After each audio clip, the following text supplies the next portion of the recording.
Hello everyone, welcome back to your physics class. This is your physics teacher. Hope you all are good. In the previous video you have learned about the third characteristic of sound and then reflection and absorption of sound, and you have also learned about echoes. So today we are going to start the next topic, that is sonar. So what is sonar? Sonar is basically a device or an instrument which works on the principle of reflection of sound, and it is fitted in the ships so as to locate the underwater objects, so as to find out the objects which are under the ocean, or to locate the objects that are under the ocean. So basically it works on the principle of reflection of sound. Sonar means sound navigation and ranging. So now we will see that how it works. As we know, it is fixed in the navigating ships, or it is fitted in the ships, and there are two components of the sonar. There are two main components of the sonar. First is the transmitter and second is the detector. So what is the work of this transmitter? What a transmitter does? A transmitter sends the sound waves of high frequency, which are also known as ultrasonic sound waves, towards the bottom of the sea, and then after reflection from the bottom of the sea, or from the objects which are present at the bottom of the sea, the sound waves get reflected and they will move back. The sound waves will be reflected back, and these are received by the detector or the receiver, which is also present inside the sonar. So the sound waves is received back after it is reflected from the objects at the bottom of the sea. Now the time for sound waves to travel from the source to the receiver after reflection is recorded. That means firstly it comes from source and hits the bottom of the sea, and after that it goes back to the receiver. Then the time period for this whole journey of the sound wave is recorded, and we can also find out the depth by using the speed of the sound wave and the time taken by the reflected sound to reach the sonar. How we can measure? Because as we know, the speed of sound in water is 1500 meter per second, and we have also measured time with the help of a stopwatch or any other device used to measure time. So we can calculate the depth of a sea or location of the object with the help of this speed of sound and the time taken, because we know that speed is equal to distance over time. So here speed is the speed of sound in water, d is the depth of the sea or location of the object, and t is the time taken by the reflected sound to reach the sonar. Now the distance traveled by the sound wave is twice the distance of the object from the surface of the ocean. The distance traveled by the sound wave is twice the distance of the object from the surface of the ocean, because the distance is d from this side and d from this side. So it will be d plus d, that is equal to 2d. So the distance is 2d, and we can calculate this distance because we know speed is equal to distance over time. So here we will put the value. Speed can be written as v, it can also be noted as v, and v is equal to 2d over t. So 2d will be equal to v multiplied by t. So in this way we can calculate the depth of the ocean by putting the value of the velocity of sound and the time taken by the sound to reach the sonar. Now there is a numerical based on this concept. So sonar transmits that, what is the statement? Sonar transmits ultrasonic sound waves towards the bottom of the sea. The time interval recorded to receive the reflected sound is 1.8 second. What is the time taken? That is 1.8 second. And if the speed of the ultrasonic sound in water is 1500 meter per second, find the depth of the ocean. So firstly we will write what is given. The time taken to reach the sonar after reflection is 1.8 second. Okay, it means it is the total time taken by the sound wave during its journey, that is 1.58 second. And then the speed of sound we know that is 1500 meter per second. So the distance traveled by the sound will be equal to the speed of sound multiplied by time taken. That will be equal to 1500 multiplied by 1.8. That is equal to 2700 meter.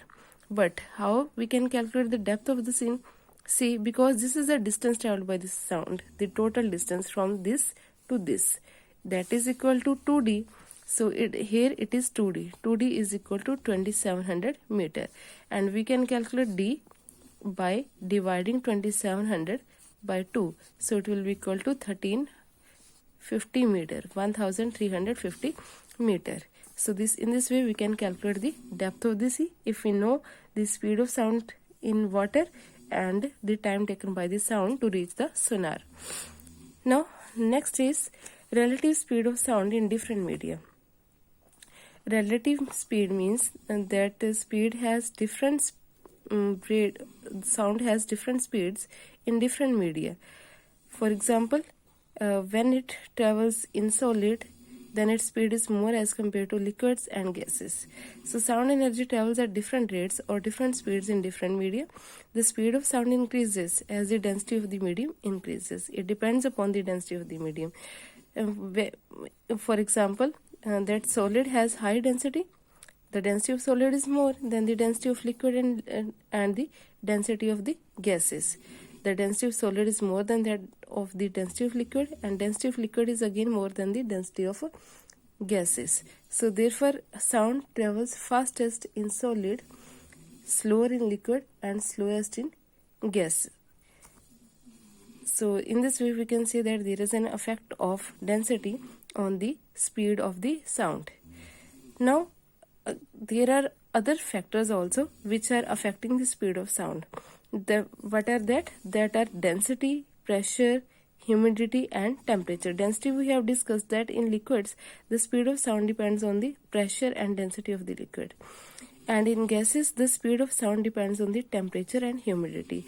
As the temperature increases, the speed of sound increases, and as the humidity increases, the speed of sound also increases. So speed of sound increases with the increase in both temperature and humidity.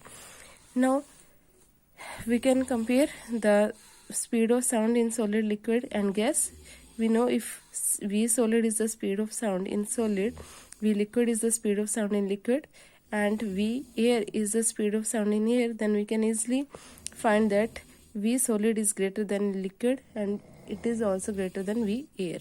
That means the speed of sound in solid is more in liquids, more than in liquids and gases. Now there is an info hub.